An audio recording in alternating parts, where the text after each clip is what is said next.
I am now going to pass it on over to our faculty, our amazing faculty, who are going to be getting into more about the Police Foundation programs, Advanced Law Enforcement, PSI Custom Border Services, and then private security as well. So we have James here, Corey, John, and we may have a few people joining on later on as well, but they're going to be taking it over from here for you guys.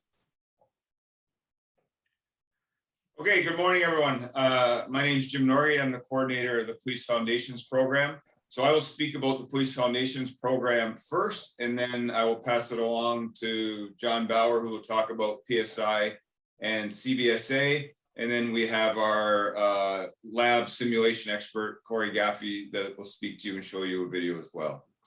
So first of all, with Police Foundations program, like our other programs in our division, it's a 2-year diploma program. You can start it in January and do it in 2 years, or start it in September and do it 2 years, or you can start it in January and do it in 1.5 years. That's coming fresh out of high school. If you already have a college or a university degree, you can enroll in the program and do the 2-year program in 1 year if you have a university degree already. After completion of the Police Foundations program, you'll get a diploma for the 2-year program. That would allow you to come back and take the PSI program, the CBSA program, and do it in 1 year and get a double diploma. So that's also an option that you have. And then upon completing the 2-year Police Foundations program, we have a 3rd-year certificate program. It's a 1-year program. It's the Advanced Law Enforcement and Investigations, and that will be spoken to about later. So that's a brief introduction to Police Foundations. If we can move on in the slides. For applications, just keep in mind, if you want to be a police officer, then your background has to be clean. These are simple things I'm sure you understand. Go ahead. Yeah, go ahead. If you're interested in the policing program, when you come to Niagara College, one of the things we have is an amazing new simulation lab for your use. What you see the picture here is the driving simulator, and Professor Gaffey will talk about this stuff later, but there's the understanding that there is a healthy in-class component where you will learn the laws and investigative techniques and everything that you need. And then we have a significant hands-on component. We have a multi-million-dollar simulation lab. You'll be in the lab continuously over your 2 years to apply the things that you're learning in the classroom. So the really exciting thing for you is understanding that there's part of your education that will be what you're used to. You're in the classroom being taught, and then there will be a significant part of your 2 years here that will be in the lab, hands-on, learning the things that you've been taught in the classroom. The number one thing you want to look at when considering law enforcement career, if you want to come to a Police Foundations program, the first thing you want to look at is faculty. If you're going to pay your money and go to a post-secondary institution and get a diploma in Police Foundations, you want to look at who's going to be teaching you. Now, I can speak for our staff because I've been here for 20 years. I've worked with all these people since the day they've started. And I'm the one that's been here the longest, so I've seen them all from the day they started teaching here to now. And I can say to you with absolute confidence, if you come to Niagara College for the Police Foundations program or the PSI program or the CBSA program, you are getting the best faculty in the province for these programs. The most experienced, the most dedicated staff that you have. The amount of time I have seen these staff members spend with students to help them achieve their goals moving forward in policing or private security or border services continues to blow my mind all the time. The amount of extra time they put in and the amount of dedication they have to ensuring that the student has a successful journey and achieves the goal that they came to the college for is something you must always examine. And I can promise you, by coming to Niagara College, you are getting the most qualified and dedicated staff anywhere in the province. Now, there's one tiny little factor that is your responsibility, and that is you have to apply yourself. You have to come and you have to show that you want it. You show your dedication to achieving the goal that you've set to achieve, and the faculty will show their dedication to do everything in their power to do it. From getting chiefs of police to come in and guest speak, doing humanitarian trips when they're available after COVID, in office, practicing interviews. It's an endless amount of effort that I get to see this staff put in all the time. And it makes me proud to be part of this group every day that I go to work. And that's really the number one thing. You can be looking around at all different kinds of colleges, but in the end, what really matters is who's teaching you. And this is the best staff that you could ask for. And I would say that after 20 years and seeing every kind of staff in law enforcement agencies and colleges around the province of Ontario. Another big thing you want to consider is, I know we're in the middle of COVID and people are deciding, when I'm finished high school, am I going to go to college right away? Am I going to take a year off? Here's something coming from the real world. The world has not stopped.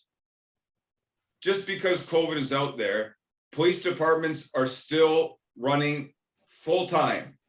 Private security is still running full-time. Border services is still running full-time. There is this misconception that COVID has slowed down the world. In some aspects, it has. In policing, it has not. Why I tell you this is, a benefit for you is to immediately come out of high school and get into college and get your diploma. Because we have noticed that there are a lot of students coming right out of high school, or they're coming from another educational institution, or they're going into a second career. And for some reason right now, everyone thinks it's a good idea to take some time off and wait and see what happens with COVID. The exact opposite is true for all of these programs. Police foundations, private security, border services. These people, these careers have not stopped. Not only have they not stopped, they are hiring massively right now. So what you can do for yourself, you want to give yourself a gigantic advantage, is enroll as soon as you can for these programs. Because the professionals, the people that we talk to all the time, recruiting branches, hiring services, in all three of these fields, policing, border services, and private security, they're calling us all the time saying, we need to hire massive amounts of people.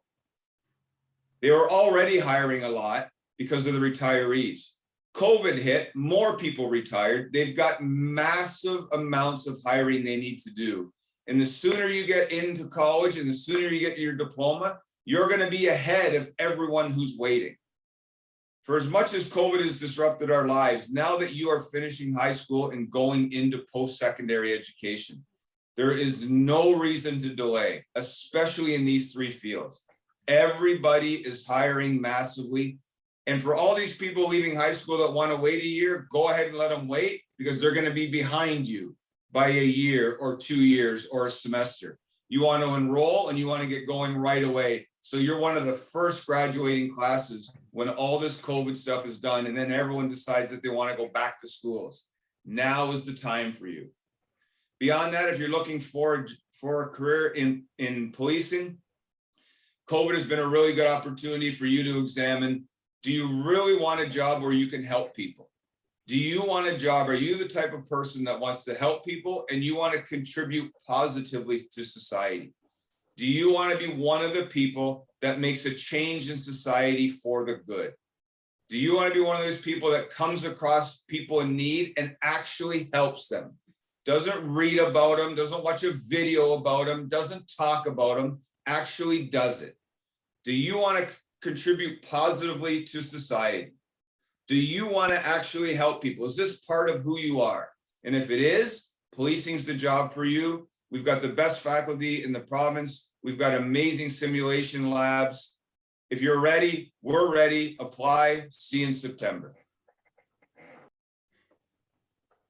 I think we're moving on to John Bauer now. Thanks, Jim. I don't have that much more to add beyond what Professor Norgate has already spoken to about. But what I will say about law enforcement career as well, and it's probably echoing as much as what Jim just told you just a few moments ago, is that these are challenging positions. And today in the 21st century, there are greater demands from law enforcement professionals these days in terms of their knowledge, abilities, and their ethics. What sets the Niagara College programs apart from other college and university programs that are geared towards churning out potential candidates for law enforcement is not only do you get a contemporary law enforcement education in terms of your authorities and your knowledge on how to apply those authorities and the law, but you also get a great deal of experiential learning opportunities. They're not just in our justice studies labs, which has increased in its number of exercises. And in fact, in terms of just the Customs and Border Services program, because we're returning basically full-time onto campus beginning in the winter term, and hopefully when all goes well, I'm trying to be more positive here, is that we're a regular return to campus entirely in the fall semester. We're going to be incorporating new simulations in our state-of-the-art labs, in particular focusing on the fundamental enforcement authorities of border services like personal searches, baggage searches, motor vehicle searches. So you get a sense of the work, not just from being in a classroom and watching a video, but actually practicing those techniques. So you have the knowledge base in terms of the theoretical side, what my authorities are, what the law says about these particular issues, but also getting comfortable with the techniques involved, and we measure those techniques. And another part of that experiential learning component as well is, of course, meeting the physical requirements. Some people, I shouldn't say some, but many people are very good academically. But of course, as you're well aware, these positions require a level of physical fitness in order to meet the job requirements. Fortunately for you coming forward into Niagara College is that we have specifically trained individuals who are certified to give the standard testing that all law enforcement officials have to pass. So what you receive is basically a practice run in terms of what you have to do in order to meet those physical requirements. And if you fall somewhere short in those physical requirements, we have a group of people that can assist you in achieving those goals as well. So there's that theoretical, experiential, and that physical component as well. Also, with those experiential learning activities outside of the classroom, we have a number of volunteer opportunities at the college itself and in the wider community. What Mr. Gaffey or Corey is going to be speaking to you about, because he's been instrumental in making up these relationships, is that we have a number of opportunities with bylaw and municipal enforcement throughout the Niagara area where you can receive practical experience in applying the knowledge that you've gained. So not only do you have the theoretical experience, you have that experiential learning component, the physical training, and experience in the community dealing with people. And that's really yeah, there we go. So Professor Gaffey, if you could speak just quickly on private security, and we'll get it back to Professor Bauer, and then back to you again for the lab. Yes, sir. Go ahead. Thank you very much, Professor Norgate. And also, sir, thank you for that lovely intro. It was unexpected. Good afternoon, ladies and gentlemen. I'm Corey Gaffey, the primary lab technician here with the School of Justice Studies and Fitness. I'm at the other end. I'm the most recent hire. This is going on my 4th year here at Niagara College. So I really was beyond flattering and humbling to hear that from not only our Police Foundation coordinator, our senior professor, but from the longest standing professor here at the college. We all are working very hard. We have worked very hard, ladies and gentlemen, for the last, well, since I've been here, the last 4 years, to not only take an outstanding program from a foundational point to where it is now, where we're really trying to position it as, if not a provincial leader, a national leader, as far as a student choice to head off in this type of career. Just quickly piggybacking off what Mr. Bauer said, again, I have a very good relationship with Professor Bauer. He's a coordinator for this PSI program, which I also act as a part-time professor in from the private security aspect, as you can see there. I also handle, as we said, Professor Bauer said, the bylaw relationship that we have here in Niagara College. What that is, ladies and gentlemen, is just to piggyback, finish off what Professor Bauer was saying there, is that not only are we trying to get you all the cognitive information that you need, provide you an opportunity to practice that cognitive information in a practical, experiential way, but we do everything we can to actually get you out into the field. Not only with our bylaw officers, with that being said, there's been over the last 3 years, we've really seen it with COVID, an offloading of duties from the traditional police force or the police officer type duty. And really it's a function of the police officers have just become more or less decade, 2 decades, a catch-all for everything. Like the government's really just put too much, in my opinion at least, responsibility on them. Like, which hat am I putting on? Am I putting on my school officer hat? Am I putting on my PSW hat? Am I putting on my law enforcement hat?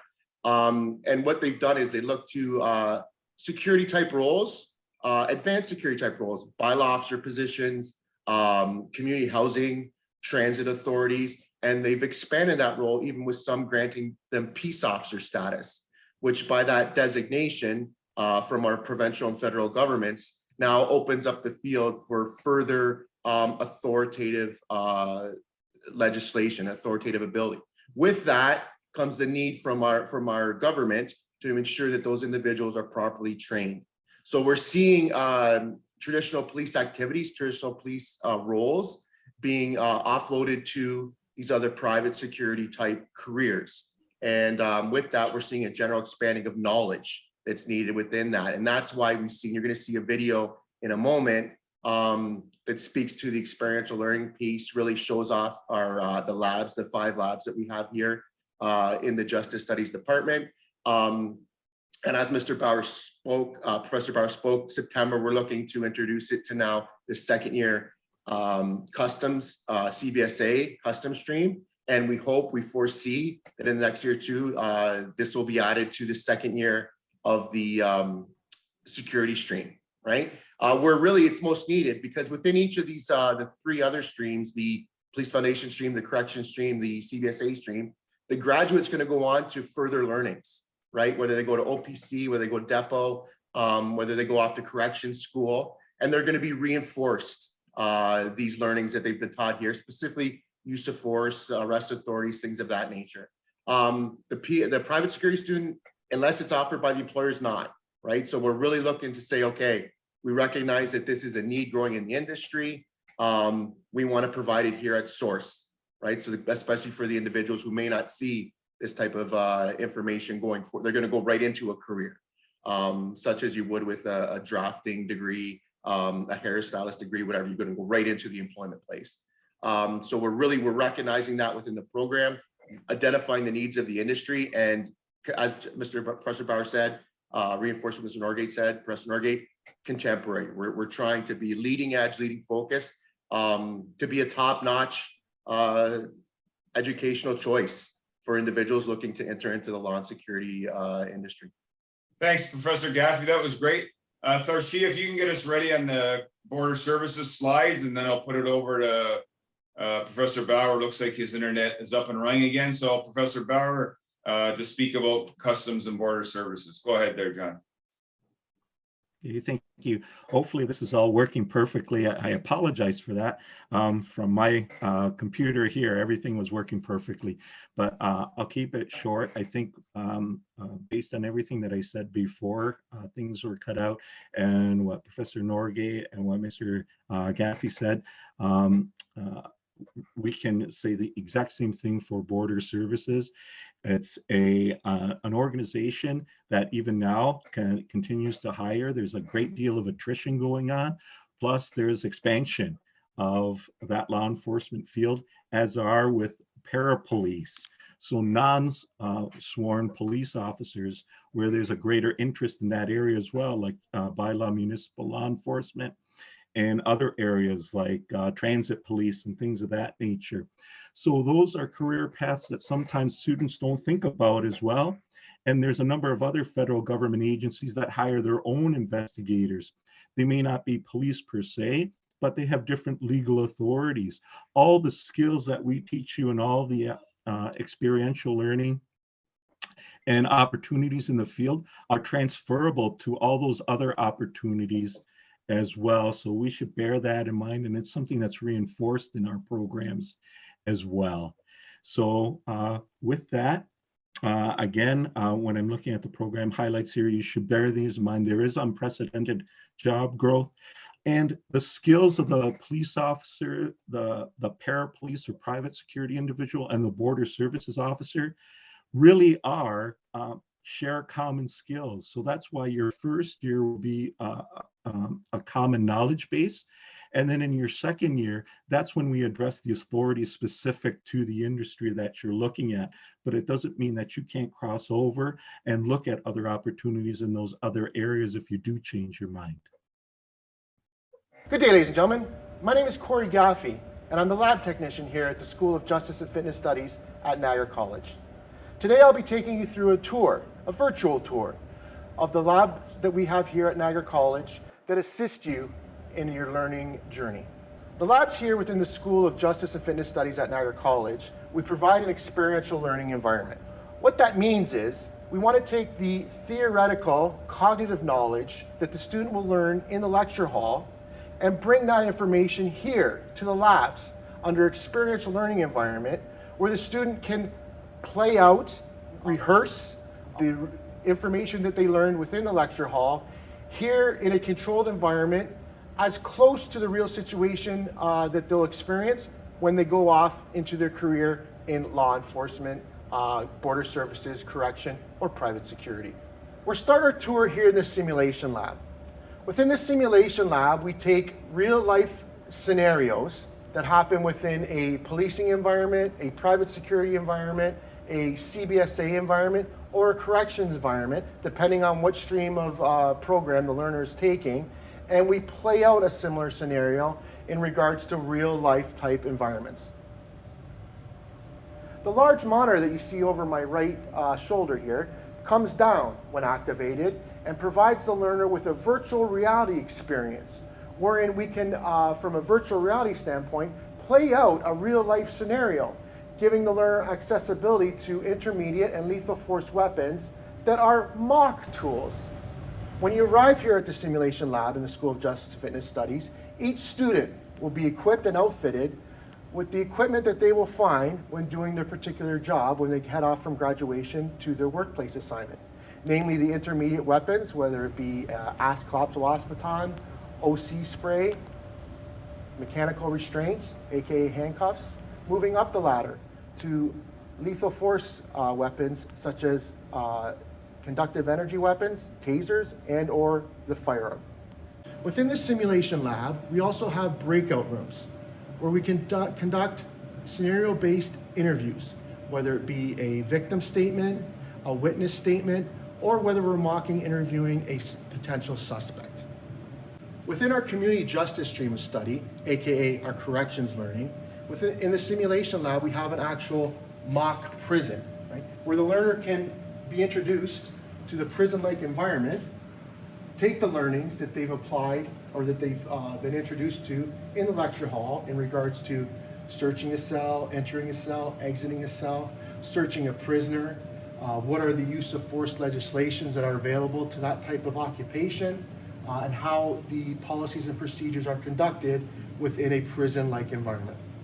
Accompanied by our prison cell, we actually can imitate a mock prison yard, where not only the learner in the community justice program can learn how to deal with an individual prisoner in their cell, they now have the opportunity to experience multiple prisoners, multiple clients within a courtyard prison setting.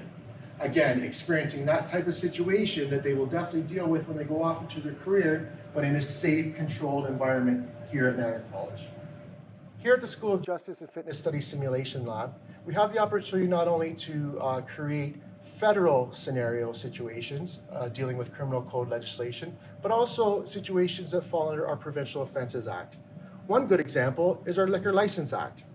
We have the ability for the student learner to come into an environment like a nightclub, a bar, make sure that the operator is working under the correct legislation, but also dealing with patrons within that establishment, individuals who may be intoxicated, individuals who may not be in the correct state of mind, acting aggressively towards other individuals, or even towards the peace officer themselves. In the simulation lab here at the School of Justice and Fitness Studies, we also have the opportunity for the learner to experience a domestic situation, an experience where the learner can be invited into the home of a client and into a bedroom, right? Having to learn how to approach, where to approach. Is there one officer in the situation? Is there two? Do I sit? Do I stand? From a mental health perspective, what are some cues that I should be picking up on? Right, from an officer safety perspective, what should I be paying attention to? Here in the courtroom laboratory within the School of Justice and Fitness Studies, the learner takes the legislative learnings that they learned within the lecture hall and brings them here to the courtroom laboratory, where they can now apply those learnings in a mock courtroom environment. The professor can teach at the podium, introduce reinforcement legislation, and thereafter then the student, in conjunction with the professor, can play out a mock scenario where the student is in the witness stand, another student can be performing the act of a judge, another student can be performing the act of a prosecutor. The objective behind the courtroom lab is to introduce the student to the stressors of a courtroom environment where actions like cross-examination, reviewing of their notes, right, confirming of information they've testified, verification of the evidence that they've submitted to court, all those activities play out in a mock scenario so the student can start to have an understanding of the legislative environment that they'll be operating in when they head off into their career. Here we are now, ladies and gentlemen, in the forensic laboratory.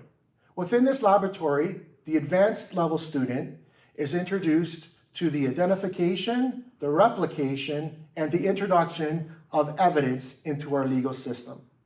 Namely, the student will be learning techniques like fingerprint dusting, fingerprint lifting, photograph taking, photograph labeling, document analysis, document magnification, microscopic observations. All these activities are practiced and learned here in the forensic laboratory. So here we are, ladies and gentlemen, in our driver simulation laboratory. This laboratory, the School of Justice Fitness Studies shares with our paramedics program. The objective of this laboratory is to introduce the learner to the policies, procedures, and skills needed to drive and operate an emergency vehicle as a first responder. This particular piece of equipment has the ability to change not only vehicle options that the learner will encounter as they go off in their career, whether it be a four-door sedan, whether it be a four-wheel drive SUV, or whether it be a large cubed court prisoner transport vehicle. Any of those options are available for the lab technician to choose depending upon the learner's skill level. Also, we have the ability to change climate, weather conditions, rain, snow, ice. We have the ability to change environment, whether it be an urban environment that the learner is operating in or a rural environment that the learner is operating in. All these options are available to the lab technician, to the professor to choose to build up the learner's ability as much as possible with regards to first responding driver ability before they go off into the next stage of their career. And ladies and gentlemen, here we are now in the athletic laboratory. As you can see, it is a great big gym. Gym C, as we call it here at Niagara College. We have a soft cushioned floor, lots of resistance weight equipment for the learner to get themselves in top physical form to prepare them for their next stage in their career, the physical assessment that they'll have to do if they want to go on to be a police officer, CBSA officer, or a corrections officer. Here, under the guidance of our professional instructors, the student will perform the exercises, both cardiovascular and resistance, that they will encounter in the BEEP test, the PREP test, the PAIR test, whatever acronym is that the particular agency uses to perform the physical evaluation. Thanks for that, Professor Gaffey. A big part of that, the lab and the simulation lab there. Now, I was a police officer for more than a decade before I started teaching here at Niagara College. I just want to give you an insight as a student that's looking to come to Niagara College. I graduated from the Police Foundations program back in 1990. Back then it was called Law and Security, but it was essentially the same program. And when I look at the advancements that they've made in the education process at Niagara College, it blows me away how we can have simulation labs with that much technology, that interactive, that many students going through it all the time. As I just said, I was in policing for over a decade, and the facilities we had for training in policing were not as good as the facilities we have here at the college now. It really is an amazing amount of technology, an amazing investment that the college has made into you as prospective students into your education. And when I look at that training facility, I've been to the Ontario Police College multiple times. The technology and the facilities that we give you here at Niagara College are cutting edge, leading edge, and as good as or better than what police agencies are using. We have CBSA professionals and policing professionals come to our facilities to train their people. We don't go to them to see if we can use their facilities to train our students. The professionals in law enforcement, police services, CBSA people, private security agencies, they come to us and ask us if they can use our training facilities. And this is all part of what you're going to get here at Niagara College in your 2 years here. And again, it's the facilities are great. They're state of the art. There's lots of opportunity to use them in your 2 years here. But what should be coming through to you here as you look at the video and watch Professor Gaffey when he's doing it is the key to all of it is the dedication and the passion of the faculty that's delivering it to you, right? And I think that was obvious just watching Professor Gaffey and listening to him as best we could using COVID protocols to just understand that there's a real desire to try to make your experience here at Niagara College as good as it can be to prepare you for any of the fields that you're looking at going into in PSI or CBSA or police foundations.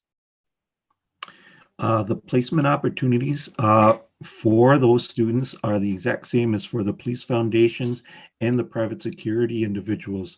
So all the opportunities are open to all the students and all the programs. For the CBSA in particular, because of security related measures, there's no student opportunities up and beyond that of the student border services officer. So every September to November, there are advertised opportunities, and we provide that information to you as incumbent students on how you can apply to those opportunities with the CBSA. They are not involved at ports of entry because of the firearms requirement. So they're placed at airports like in Hamilton and Toronto and in mail services. So you do get that sense, and many of our students actually are student border services officers while they're completing the program. And it also is an avenue for full-time employment as the officer trainee after you finish that. I'd also like to point out from the physical standpoint and the simulation exercises and the use of force and all those particular issues, that may seem a bit intimidating at first, but you have to recognize the fact that you're in a safe environment in those simulation exercises. And the scenarios are all based on our own experiences as officers, our colleagues' experiences, and also from input from our former colleagues as well about the nature of those encounters. But it's a place where you can hone your skills, particularly in those areas of that dynamic between yourself and the individual, so as to make you the more attractive candidate to whatever agency that you want to apply to. There is also another question in regards to advancement of becoming a CBSA officer. Is RUGO necessary to attend? After you're selected for the officer training program, then you're sent to the training facility in Rigaud, Quebec, as part of your induction training as the officer. So that comes after you're accepted into the agency in of itself. But what I have to tell you as part of our program is that much of the in-class training and the practical experiences, those are gleaned actually from the training manual of the CBSA. So once you reach Rigaud, a lot of that material that you're going to be receiving is sort of old hat to you, again, to make you that more attractive candidate, where the agency doesn't have to spend that much time in training, but you'll still have to go through the required facility training at Rigaud after you're hired. And then there's a mentorship program when you actually come on board as the officer at whatever port of entry you can be in Canada. I noticed another question in the chat. It might be an admissions questions, but I'm just going to put it out there. The question was, after the 2-year program, does this person have a chance to become a law enforcement or security officer, I believe, in Canada? But I believe, again, this might be a question. I'll take that. When you complete the 2-year program, first of all, in private security, to become a security guard, any security guard at any job at any level, you have to be licensed. And by completing the curriculum at Niagara College, we allow you to write the security guard test for free. It's part of your admission to the program. So the curriculum at the college covers what you'll need to know to get your security guard license. And then because you're a Niagara College student, and this will all be explained to you again, when you go to get your security guard license, after the first year, you can write it. You can write it for free. We give you a number, you can get licensed. It doesn't cost you any money. And you can apply for any security guard job that you want. For the CBSA, if John can let me speak to him, and policing, it's the same thing, that the post-secondary education is bordering on mandatory for a job in either field. The benefit of taking police foundations and the CBSA diploma programs is you have chosen a career, and this education will immerse you in that career. It will give you a head start on everyone that is getting into that career. It will give you tools that you will use for your entire career. And when you go to apply to police services or apply to the CBSA, just by coming to Niagara College and taking police foundations or taking the CBSA diploma program, it's proving that you have set a goal for yourself, policing or border services. And then you have taken the steps to achieve that goal. You have enrolled in an education specifically for policing, or you have enrolled in an education specifically for border services, which in my opinion gives you an advantage over someone else who has a college diploma or university degree in something else, which to me says they went to college, university, and just took whatever they wanted to take, and they didn't have any real idea. And then somewhere along the line, they decided, oh, maybe I'll become a cop, or maybe I'll become a border services guard. And there's no real dedication shown there. There's no proof of goal setting and goal achieving. When you come to Niagara College and you want to be a cop and you take police foundations, that is showing police services. You have a goal, you have a laser-like focus on that goal, and you're going to achieve it. And the same applies for, and I think Professor Bauer would agree, when the CBSA looks at you as a potential candidate, by coming to Niagara College and specifically taking the CBSA diploma program, that is showing your dedication to achieving your goal with a laser-like focus. There's none of this other stuff going on. This is what you want. This is how you plan to do it, and you went and did it.